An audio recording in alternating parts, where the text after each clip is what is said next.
Welcome to the Fanatical Elfz Show, part of the Elfz Network. We are a bunch of wild and crazy Cleveland Browns fans, bringing you all the latest in Browns news. Tune in now.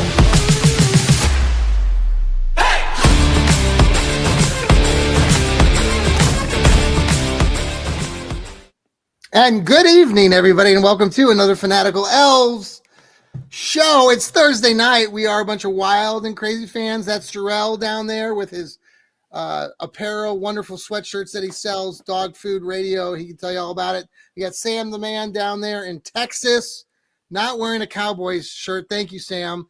And there's Steve Gill up there, also from Nashville. We are part of the Fanatical Elfz Network. I'm your host, or I'm the part of the group, Johnny Cleveland, John Suchan, whatever you want to call me. Thanks for tuning in. I really appreciate all of you who watch us on YouTube, here on the X, on Facebook. Listen to us, please, on Apple, Spotify. Download us. I implore you to go out, download us, type in Fanatical Elfz, type in Cleveland Browns. You'll find us. Download us, subscribe, and you'll never miss a show. We need those downloads because that's what gives us the pennies that we're earning here. And we got a great group of great colleagues here. All these guys are passionate Browns fans. We all have different takes. So we'll just say good evening to you, Steve. How are you doing? I know it's tax season. Yes, it's tax season. It's that mind-numbing part of the year where all I do is do tax returns all day long, 7 days a week. But other than that, it's gorgeous. It got up to 78 degrees today. Nice, beautiful day. We're going to get some storms rolling in here for late Friday, early Saturday, and all day Saturday. Hopefully it won't deter the crowds who are downtown Nashville at the SEC tournament, which started yesterday and will conclude on Sunday. Good to see the Cleveland Cavaliers playing a little football at my alma mater, Vanderbilt. I enjoyed that. So at the True Bank, that's what they call it. Had for about 3 years when they got a sponsorship from First Bank. They call it the Bank. So don't even think about it, Jimmy. I want to suit up some of those Cavalier players in the Cleveland Browns. They look pretty damn good, didn't they? Yes, and they were kicking field goals too. So we'll have a lot to discuss here today with the Brownies and all the things that they've been doing. Sam, how are you doing? Thank you again for not wearing your Cowboy shirt, but you are wearing your Cowboy hat, which is awesome. He did cut his hair off last week. It has been 2. I think it's been 2 weeks. Or no, it'll be 2 weeks on tomorrow. But yeah, I mean, I'm glad I'm not wearing a Cowboy shirt. This is just something I picked up, which I'm wearing now. But thank God. Yeah, it's been nice down here in Texas. It's warmed up a lot. It's like 85 right now, so it's just gonna keep getting warmer until it's the normal summer of 110 degrees for 4 months straight. Well, how you doing there, Jarrell? Doing well. This is a horrible time of year if you're a football fan because it's just rampant speculation, rampant just rumors, and nobody knows anything. Anybody talking like they know something, they don't know anything. So it's hard to waver through that at times, but I'm doing well. Good. Well, I enjoyed your podcast earlier in the week on Dog Food Radio. You had a show out earlier about some good topics we'll get to here very shortly. I know you want to ask for our opinions and the fans' opinions. By the way, if you have questions or anything that you'd like to out there, if you're listening on the X or watching us on Facebook or wherever you're, there is the comment section. Send us a question or send us your thoughts on what we're talking about, and we will interact with you as much as we can.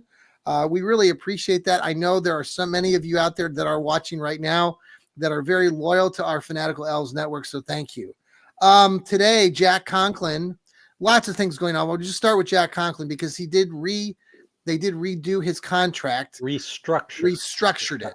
Yes. Jack Duffin, we want to give some props to this guy, Jack Duffin. He's works OBR and stuff. He's over the other side of the world, over in England, I think. And he just is on top of a lot of stuff, especially when it comes to contract stuff. He had projected a while ago that Jack Conklin redoing this restructure. So they've restructured it. People are starting to speculate what this means for the Brownies and the organization. They're creating more cap room. What are your thoughts? Steve, we'll start with you. Well, as I told you, and as Jack Duffin has said, the Cleveland Browns like to operate during the football season with about $50 million in cap space. Mm-hmm. So they can roll some of that money over. This year it was $41 million. They rolled from 24 to 25. They always like doing it. It's a very advantageous thing to do. Conklin now gets that money. It was already set that he was going to get that money, but just moved it up into a signing bonus. He gets it all up front. Boom, cap room. Are you in the group that thinks that they're creating this cap room to create some big deal? Some people are trying to say there's some big deal. Well, as I told you last Thursday, they can manipulate the cap whenever they want to manipulate the cap. So if they're planning on doing something, I still think they need to. Right now, they're trying to trade for a tight end, and their target is Michael Mayer of the Raiders, but the Raiders don't want to give him up. Who? So Michael Mayer, Raiders. They drafted that big tight end out of Georgia last year, right? And Brock Bowers, and his productivity kind of went down a little bit, so he's not happy. And the Browns would love to have him. Mm-hmm. They need a good number 2 behind Njoku. Sam, are you happy with Jack Conklin coming back? He's coming back. We knew that, but them redoing his deal, you think that's a good bit for the Browns? Yeah, I think that's advantageous. I think offensive linemen are the unsung heroes of the NFL. Mm-hmm. I think a good offensive line is maybe even third most important place you need to fill outside of quarterback and probably just defense in general. But I mean, if you can get a good, my worry is he's going to be hurt again, or he's going to get hurt. I feel like that just is going to. I don't want it to happen, but it feels like injuries keep happening, and so I'm glad he's back, and I'm glad our offensive line is going to have someone like that. But I think it's a good re-signing or restructuring. Yeah. Okay. What about you, Jarrell? What do you think about Jack Conklin? Do you like the guy? Do you think he's a good I think Conklin is a good player, but to me, it doesn't move the needle either way, because is this going to get the passing offense ranked higher than 19th? Mm-hmm. Because that's and when you think about their running back situation, are we rolling with Jerome Ford going into week 1? So to me, kind of keeps you baseline, but it doesn't. I don't think it's moving the needle either. Did we sign somebody this past week for the offensive line, correct? Yes, it's somebody I've been talking about for 3 weeks. Yeah, who's the guy? Cornelius Lucas. Lucas. Great swing tackle. He's going to put a little competition in DeJuan Jones, who, let's face facts, got extremely heavy last year. Yeah. You notice you haven't seen DeJuan around much. They told him that he can be the starting left tackle if he gets in shape and stays in shape. I think he's lost about 50, 60 pounds from last year. Really? That's what someone told me. So, yeah, He got pretty hefty. He was over 400 bills at one point. And that's just not good for your body and your movement. And no wonder he keeps getting hurt. He just needs to stay with the program. Mm-hmm. And Lucas is the perfect guy to bring in. I know Duffin mentioned him in a bunch of his articles about possible swing tackles. I like the guy. I think it's a great fit for this offensive line. Well, let's switch to the other guy. And James Hudson is gone. Well, let's talk about that for a second, because I know how much you love James Hudson. Not Giants overpaid for him. Who signed him? Giants. Giants did. And they overpaid. Yeah. Well, okay, so let's switch back over to defense real quick. The Ooh, guy I they love this signed, guy. yeah, Jarrell and Sam. Did you hear about this guy? Yeah, tell me what the last Malik name is. Collins. Malik Collins, the San Francisco 49er guy. The defensive tackle. Defensive tackle. Yeah. Had a good year, started most of the season for the 49ers. Browns got him. So it seems pretty good compared from what I've read on both Cornelius and this other guy that we're talking about now. These are slight upgrades from what This is a guy Jim Schwartz is going to love. 12% win rate. It bumps up to 16.3% in passing situations. He had 45 pressures with a success rate of 10.3 for the 49ers. Nice. Okay. Very nice. Yeah. I'm trying to think who else we've picked up this week. Well, everybody calls him a linebacker, but he's an edge. Oh, yes. Joe Tyron. Sure, Yanka. I like that pickup. You like that pick, Jarrell? Yeah, he's good. He's good. Yeah. At least I he was thought good when I watched it. when I saw the name, I thought of Taki for a second because his name's so hard to like. It's an odd last name or double height or whatever. Soy Inca. Yeah. Well, I remember when he was coming out of Washington. I liked him when he came out of the University of Washington. So. It hasn't been that long, right? He was a first-round pick, right? First-round pick. I think he was, Yeah, he was. You know, get somebody to love you like Andrew Berry loves former first-round picks. What do you think's going on with JOK? I think his career is over. That's what I think. I would agree with that. You think so, Jarrell, too? I would agree with that. I've heard he's working out, healthy for normal life. Yeah. And Greg Newsome on some podcast or something last night said he's going to be ready for the season. So I don't know how reliable that is. Greg Newsome, is he going to be with the team or is he going to be gone? Probably going to be with the team. They saved all that money when they jettisoned David Tomlinson. Yes. So, and Tomlinson signed with the Cardinals, I saw. Right away. Yeah. I'd like to move to Arizona too. That's a good location to go. Who would? All right, I'm going to start, Jarrell. I'm going to ask you this. We're going to switch into the quarterback chatter because I know how much you love the Cleveland Browns passing game.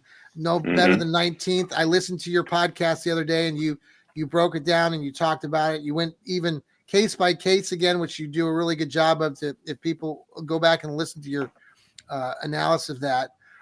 So the Browns they brought in Russell Wilson today. He did talk. He was in Berea. Myles Garrett showed up. Myles Garrett, by the way, has a press conference tomorrow at 11, right, Steve? 11 Eastern. Okay. So anyhow, Russell was here. Kirk Cousins has been talked about endlessly. The number 2 pick we still have.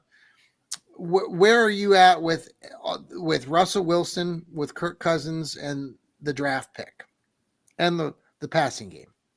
I'll leave you the floor. Well, Give you the floor. I think Russell Wilson would be a better option than Kirk Cousins.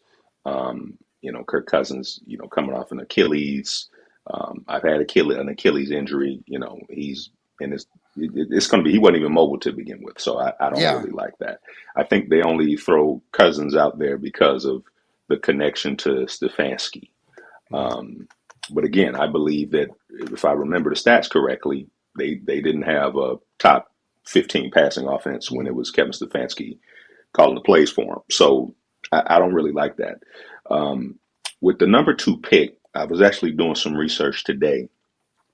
Every time that Kevin Stefanski has had success offensively, at least with the Browns, and I think with the Vikings, his running back has been top 10 in rushing yards, at least 1,000 yards.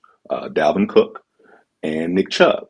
So I would argue that the stats suggest that no matter who they get at quarterback, even if they draft Shador or Cam Ward at number 2, if they don't have a running back that can get you 1,000 yards, you're probably not winning more than 6 games anyway.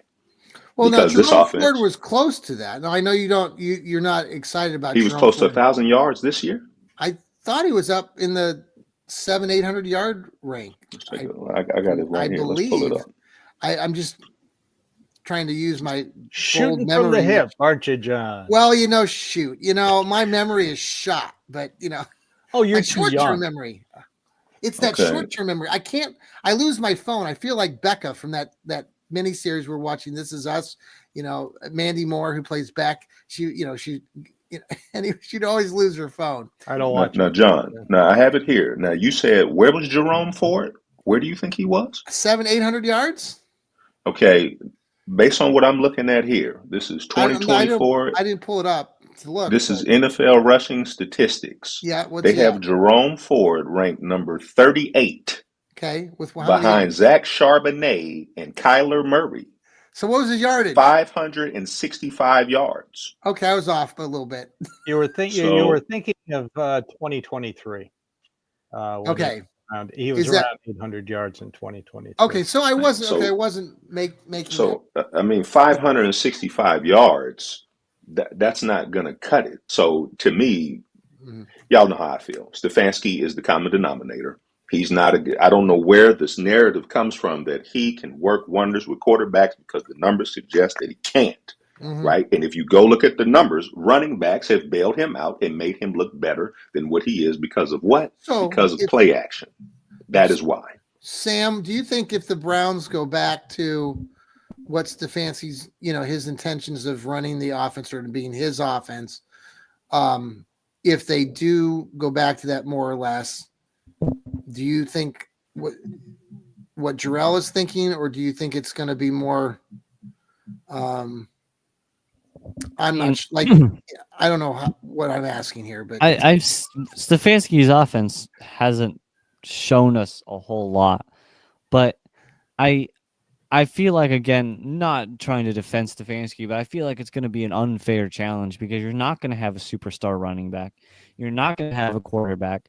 Who knows what the defense is going to look like? The offensive, and then of course you have to deal with injuries throughout the year.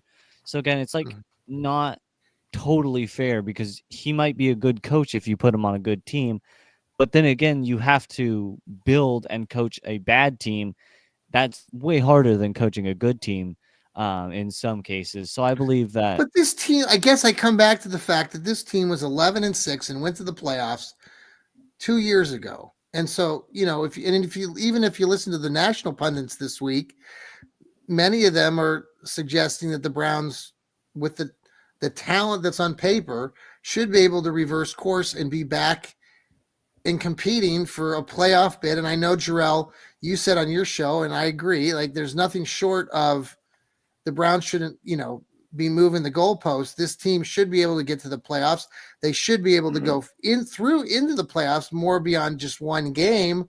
Or you deemed it a failure. And I know you've mentioned this before. And I would think probably, Steve, you like, as far as this philosophy or the where the Browns are and how they were so dismal last year with the record, there were lots of reasons for that, injuries, everything else.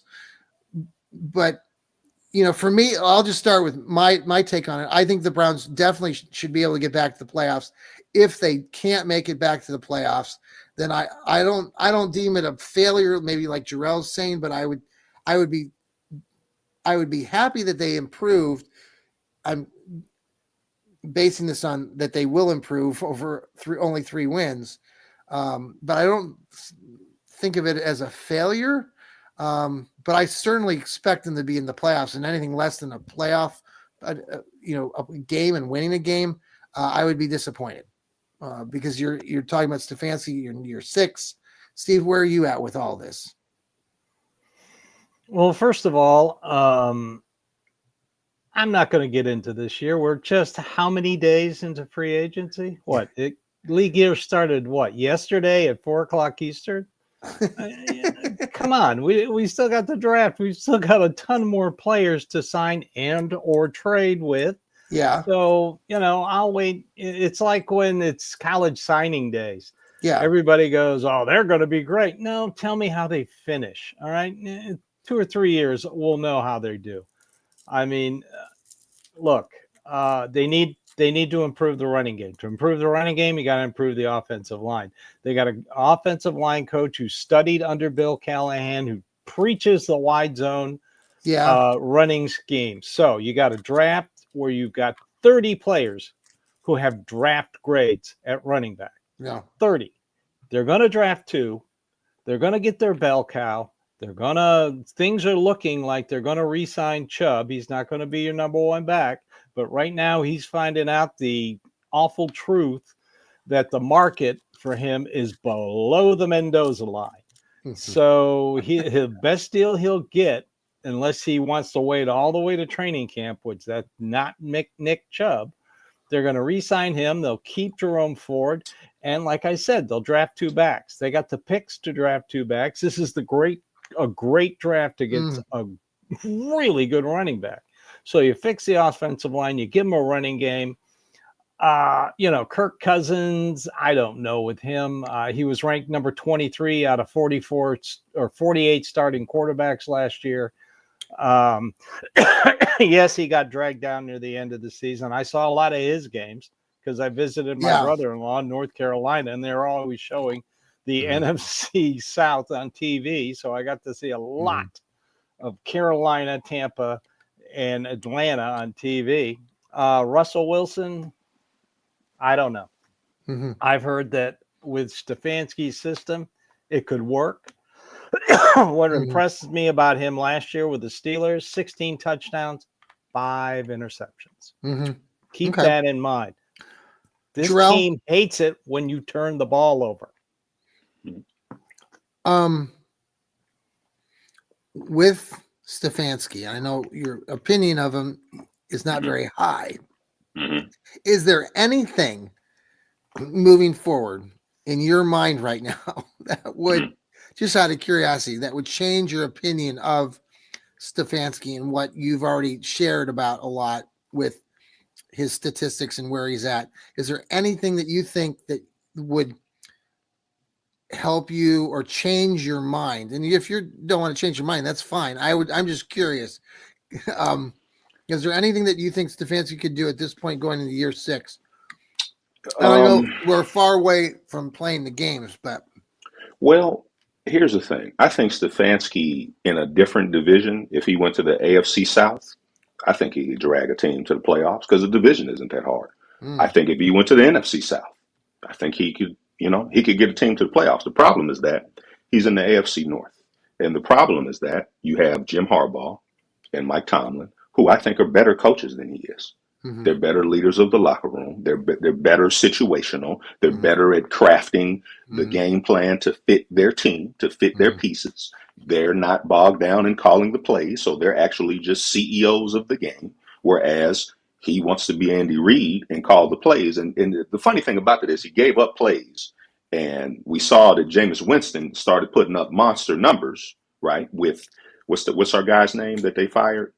Ken Dorsey, right? Yeah. So it never looked like that with him. So if we go into it, going into next year, the history suggests it's not going to look like it did with Jameis Winston. And if you want to say it's going to look like it did with Flacco, well, okay. But is it going to look like that for 16 or 17 games? It didn't look like that for 17 back, games. Right, Steve? What's that? I said we don't want Joe Flacco back. No, he sucked before he came here. He got lucky while he's here, and he sucked after he left here. He's going to be 41 freaking years old. I mean, come on. He's catching up to my age and your age. Get over Flacco. Ooh, we had a wonderful experience. You can't repeat 6 games. Sorry. It was a nice run, and it was a great run, and sometimes that happens. But, the time ran out on the slipper. So we got to get realistic about this team. You got a whole new season. You got to be able to do it for 17 games. And to answer your question, no, I don't think there's anything that you could do. I think you could give Kevin Stefanski Patrick Mahomes, and he'd find a way to screw it up because of his play calling. Well, but I think conversely, if the Steelers played at prime time, especially Thursday night, they'd be 0-17 because Mike Tomlin can't win in prime time. That's fair. Well, I want to ask a couple more questions. Well, I want to ask more of a basic question. Let's pause for a break. We are the Fanatical Elves Network. We will be right back. Hey, thank you for tuning back into the Fanatical Elves show, part of the Fanatical Elves Network, part of Fans First Sports. Thank you to Hemisphere Coffee Roasters who support us. If you go buy their coffee, the link is on our X page. We get 15% back. We really appreciate that. We love coffee. We love Hemisphere Coffee Roasters. They shake the hand of the farmer. I guess that's the question that you kind of brought up earlier before the break. Then I think we all talk about all the time as Browns fans. It's this idea, what some fans and some of us who are more skeptical all the time, is what you said about Patrick Mahomes. Like, we could take Josh Allen, Patrick Mahomes, and you put him in a Cleveland Browns uniform. We could put LeBron James in a Cleveland Browns uniform, and somehow we would falter because we're the Cleveland Browns. And I know it's not a fair analysis, but that's kind of what people talk about when, at least people sometimes that I'm around, especially people that have lived around the Browns for decades like us, or who are, fans or not fans. This is the conversation, like, and it's because we haven't been to a Super Bowl. It's because all these things that have happened to us. It's because of the fumble. It's because of the drive. What do you all feel about that? Sam, you're a younger fan.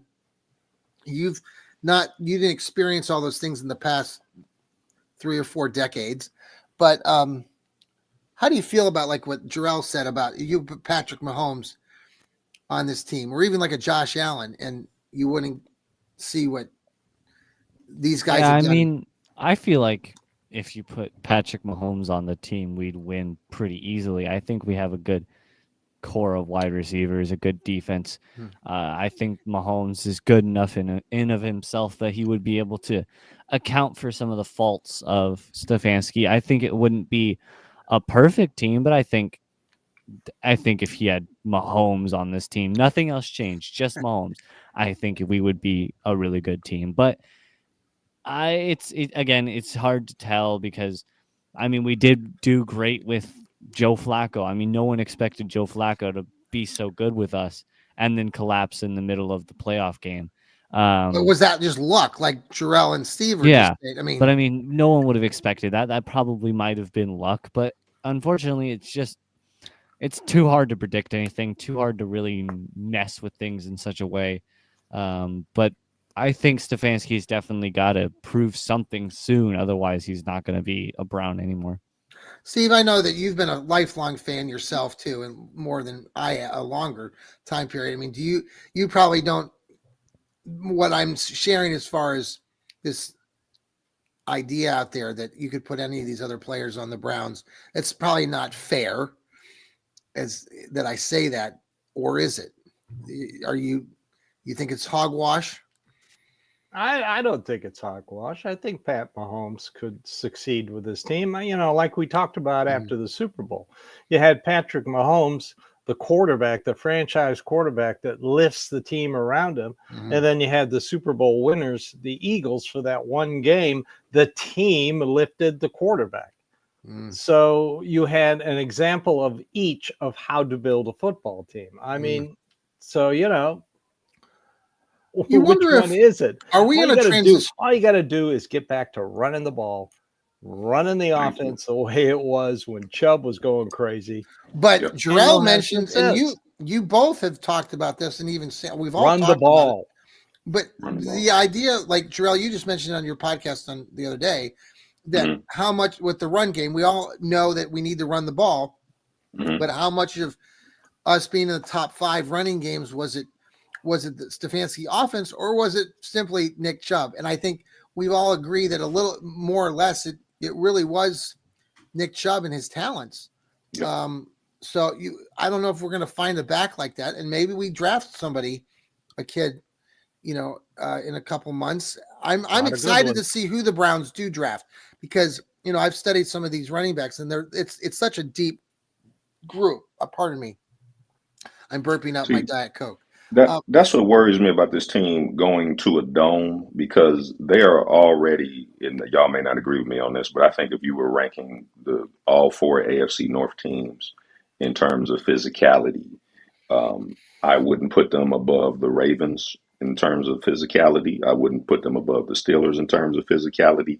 And it's probably a toss up between them and the Bengals for third The place in Bengals are a terms of mess. The physicality. Bengals are a mess. They're not. So, well, I'm just saying, like on the field, like they're like how they go about getting the ball up and down the field. Like, yeah, they sling the ball a lot, but I still think they play like it's almost like the Browns want to emulate that.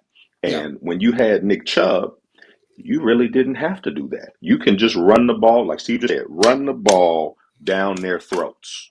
But there are times that Kevin Stefanski is dialing up pass plays on 3rd and 2, Pete Carroll style. Just run the ball. So that's what worries me about this team, and that's why I think, regardless of what happens, regardless of what moves they make, unless you get the second version of Nick Chubb to bail Stefanski out, you're going to get what you've been getting the last couple of years. Okay. Anybody else want to talk about the running stuff right now? No. Okay. Steve, who do you like to draft? Who do you have any backs that you like that you think would be a good fit? I've got several. I mean, the kid from Iowa, either one of the Ohio State backs. I mean, the kid from North Carolina, Omarion Hampton. He's a bowling ball. I mean, I'd be happy with any running back, but it's going to have to be early. I don't necessarily think it has to be the second pick, number 33, but definitely in the third round, you got to hit. You got to hit the running back. You have so you think they come out this draft with two backs, two backs? Okay. You know what I'd take? You let the second guy they draft compete with Jerome Ford. Nothing wrong with that. Well, I'll tell you, couple of the guys, Ollie Gordon out of Oklahoma State, and the other kid from K-State, the DJ Giddens from K-State. Those two kids from the Big 12. Kid from Oregon, Jordan. Yeah, the kid from Oregon. I mean, you draft any one of those. That would be my second running back in that group. Look at what you look at what God, I can't remember what team it was in free agency. They're getting all these number 2 backs, and they're signing them to their team. See, that's what they're thinking. You can never have too many running backs. I saw that the kid out of the 49ers they released, he was visiting with the Pittsburgh Squealers today. The kid that you love. Yes. You guys have talked about there him. You go. Yeah. Another fullback, 34-year-old fullback. Good luck. Let me ask you about the Kenny Pickett signing. I was a little peeved at first. I know there was a lot of shock and awe when they signed him a little bit. And but he's not. He was addressed the media today. They showed some video of him walking around the facility. Many people believe that he will be the backup, but we also know in Cleveland that if you're a quarterback, there's a good chance that you will be quarterbacking. He has the best winning percentage of any current Browns quarterback in recent memory. 60%. Yeah, 15-10 or whatnot. He's a manager. The AFC North. If you look at his statistics in the last several seasons that he's been playing, he's very consistent, very 150, 250 yards, not a lot of big difference between touchdowns and interceptions. He doesn't have to do a lot. He's managed games. He's 6'3", which I like the fact that he's taller. Not a shrimpy. No, and I think he's getting a second opportunity with the Brownies, and it could work in our favor, I believe. So what do you all think about? Sam, what do you think about Kenny Pickett? I mean, he's the Super Bowl champion. He's the one who – so, I mean, he is. I don't know. He took a knee, right? Didn't he? Take the knee? I think he did, yeah. The Steelers team he was put on wasn't, like, great or anything. But I mean, you had a good coach, but again, it's tough because he was the only quarterback. He was the only quarterback drafted in the first round of that draft, and so give him a second chance. Might as well. You don't have much to lose. You still have Myles Garrett now, who's back, so you still have to try and play into his prime. But I don't know if that's as realistic as we hope it to be. But yeah, I mean, it's the Browns. Whoever's starting will get hurt 3 weeks in and he'll end up playing. So I hope he does well. Steve, what do you think of Pickett? Kenny Pickett, small hands, Kenny Pickett. That trade and listening to that Zoom call, I don't know how many more times Tony Grossi can embarrass himself, but what did he ask? Oh my God. He asked about why he wanted to leave the Pittsburgh Steelers, and then he mentioned, well, because Russell Wilson is in the building. Was that the reason you wanted to leave the Pittsburgh Steelers? Like, come on, Tony, give me a break. But anyway, what this trade told me, his college coach runs basically the same offense that the Browns are gearing up to run. Mm-hmm. So that's good news. Is he better than DTR? Oh God, yes. Yes. Yes. And what the trade told me about getting rid of DTR, and our old friend Joel pointed this out. Yes. That this kind of cements that Deshaun Watson and that offense of his is gone, because that's the reason they drafted DTR, to step in if Deshaun Watson got hurt and run the same offense. So for all those people sitting there worrying about Deshaun Watson coming back, his primary backup gone. Ain't happening. That should let's just end this conversation that way. Yes. Bye. Pickett. You like Kenny Pickett? I think Pickett knows the AFC North. I think that's a plus. Mm-hmm. Obviously he knows your biggest rival. That's a plus. And in the event, because obviously nobody knows what they're going to do, but in the event that they don't draft Cam or Shador, I wouldn't be upset with taking Travis Hunter, taking a running back in the second round or the third, like Steve just said. And if Kevin Stefanski is everything we say he is, you should be able to make Kenny Pickett look serviceable. You should be able to do that. Yeah. You should be able to do that. You shouldn't need this world beater. You should, you want somebody that's not going to turn the ball over? You want somebody that's going to make the right reads? Okay. You should be able to do that. He learned behind Jalen Hurts, won a Super Bowl. Maybe he's ready. Now, again, I don't think that's a long-term option, but how many quarterbacks what if it ended up being a long-term? I mean, it's for me, it's one of the things I'm sure it's not, but I always like that. Like, it's not impossible to think that maybe he could be. He was, like Sam said, a first-round draft pick. Not that, again, it would be funny if we're talking about all these old, Russell Wilson and Kirk Cousins and number 2 draft picks and stuff. And then here it is, Kenny Pickett, small hands Kenny Pickett, ends up being our next Bernie Kosar or something like that. I don't know. Sam Darnold did it in Minnesota last year. Right. Cranked that into wait a second. Now, Sam Darnold. He was the number 2 quarterback. J.J. McCartney was tabbed as the starter, and then he got hurt in the scrimmage right before the scrimmage with the Browns. Yes. Do you think I think of Sam Darnold, the luck that he had this year. I don't take all the other stuff that he's done. I don't know. It was just a combination of weird. You mean like the luck the Browns had in 2023? Yeah. By the way, before let's move on, just some other stuff like Sam Darnold, right? Okay. So all these quarterbacks are doing so. What's his face up in Seattle left? He's now in. Geno Smith is in Las Vegas. Right. And Sam Darnold decided to go to Seattle. What else happened? Oh, Minshew. Daniel Jones went to the Colts. Minshew just signed his backup for the Chiefs. Yep.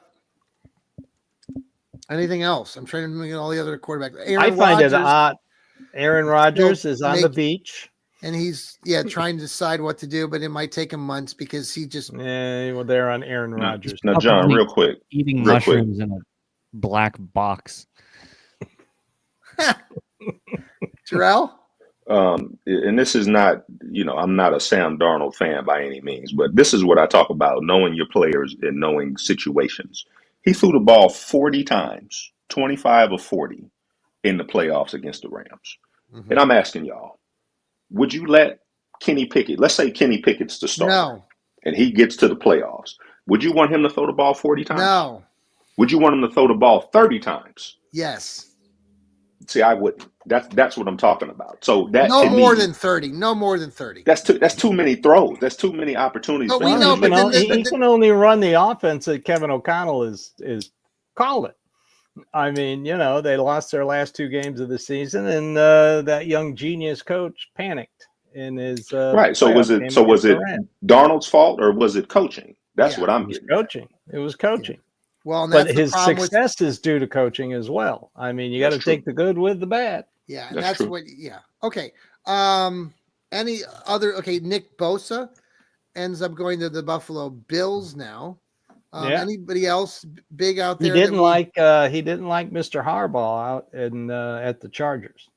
Said he was trying to bring in a Michigan culture, and it just wasn't working for him. Oh, it's a weird time that we live in these days. Anyway, okay. Final takes. I know that all of you might have some final thoughts. We want to wrap things up tonight here on our show. We really appreciate everybody tuning in.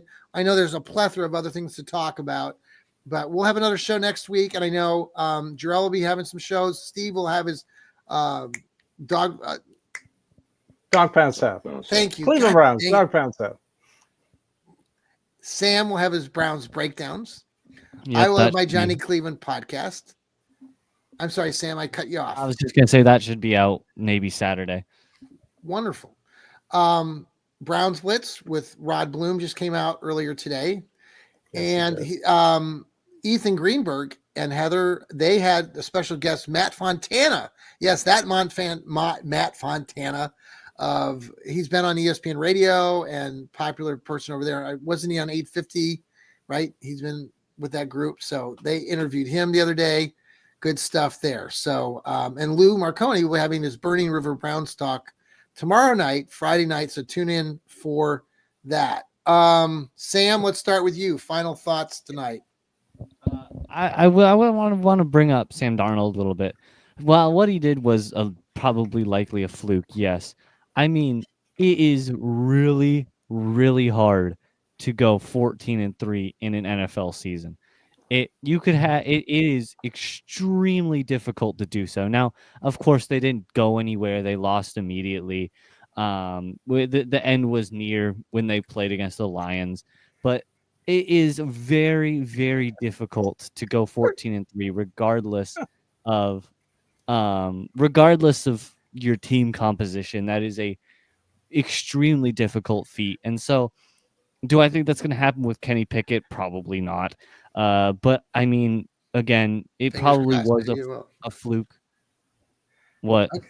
No, I'm crossing my fingers. Maybe. I'm like, yeah, I hope it happens. But I mean, yeah, it probably was a fluke. But again, if Sam Darnold could do it, maybe Kenny Pickett could do it. Who knows?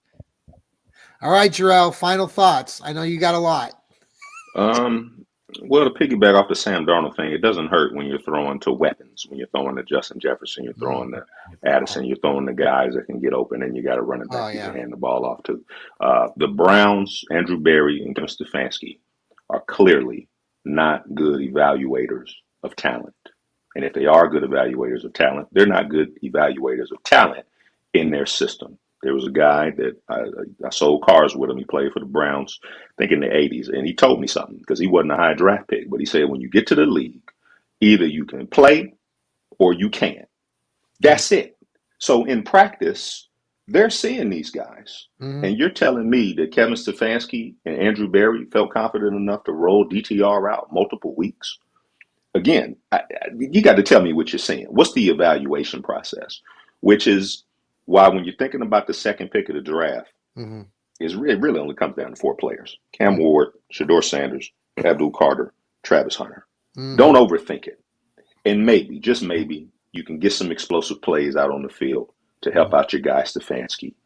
But yeah, that's my final take. They're not good evaluators of talent, which makes me very nervous and very worried for this draft. Okay. Steve, final thought. Well, I have a final thought after you, but I'll let you. Oh, okay. Good. Actually, no. Living here in Nashville, I've noticed that the Titans are building their offensive line. They signed Kevin Zettler. Remember Kevin Zettler? Yes. They signed the guy from the Steelers who for left tackle. Then they moved their #1 draft pick from last year back to his natural position at right tackle. Drafted a very good guard, #1 a couple of years ago, and then signed the best center in free agency last year. They're building their offense for one thing. They're going to take Cam Ward. Cam Ward is the only plug-and-play quarterback in this draft. All the other ones, you got to have them sit. So right now, I know the Browns are high on Cam Ward and they're high on Abdul Carter. So we'll see what happens in the draft. That's a little ways down the road. Right now, Baltimore seems to be the only stable team in the AFC North. You cutting me off? You playing me off there? Gee, I don't like to thank my agent. But anyway. But I mean, you got the Steelers who have Mason Rudolph back. It's been fun on social media watching the Steeler fans twist themselves in believing that Mason Rudolph will take them to a Super Bowl. God, it's been fun. And over in Cincinnati, I mean, while Myles Garrett's going around Radio Row during the Super Bowl, their franchise quarterback's going around begging his owner for money. Yeah. And the reports are on Hendrickson is he can get a deal with another team financially. Yes. But the Bengals are asking like an incredible amount for him, like something like first round draft. Yes, I've heard that too today. And nobody's going to touch it. They were talking about that here on local radio here in Columbus on the Fan, and saying it's just ridiculous. So, with that in hindsight, trading for Kenny Pickett and getting rid of DTR seems kind of mild to me. Yeah, no, I would. So if Cam Ward or Shadir Sanders is there at 2, I'm taking the quarterback. That's me. Now, if you you don't just take a quarterback for taking a quarterback. No, Steve. No, I'm taking a quarterback because Steve. I'm taking. This is my opinion is I take a quarterback because I want one of those 2 guys. I think this is just me. I think that those 2 guys can play. So I would take Cam Ward. I'm not just taking a quarterback at 2. I believe that Shadir Sanders and Cam Ward can play. Now, the other guys, there's several guys can play, but I think, for me personally, as a fan, I think you could put it Shadir Sanders or Cam Ward better than Shadir. I would take him at 2. I'm not just saying I'm taking him at 2 just because I would take that. Now, if they take Travis Hunter or Abdul Carter, I'll be happy about that too. So, you don't agree? No, I don't. Okay. Why? He's fallen like nobody's business because people are actually Sanders. Yeah, people are actually going back. Against BYU defense changed one little thing and it threw him completely off for the entire game. If everything isn't perfect the way he practiced for, he panics. I guess for Travis Hunter, he's 6 foot, 180 something pounds. Yeah. I mean, he's not the best wide receiver. If you're taking him at 2, he needs to be a Jamar Chase or a John Jefferson, and he's neither. And he can't play both ways. I hate to tell you this, Browns fans. Right. In the modern NFL, he cannot play both ways. I'm saying that you take either. I'm suggesting, my thought is here, if you're taking Hunter or Carter only if the Browns bring in a veteran like Wilson or Cousins. If they don't, then I'm taking Ward or Sanders. We can talk more about that some other time. We still got 2 months until the end of time, right? Well, the interesting thing is to find out on Monday about Mr. Cousins. Yes, because that's when that $10 million is due, and that triggers another $10 million on the 17th. On 17th, and if they pay him that, it triggers another $10 million in 2026. Well, happy St. Patty's Day. Yeah, that's going to be a heck of a day. Will he see green or not?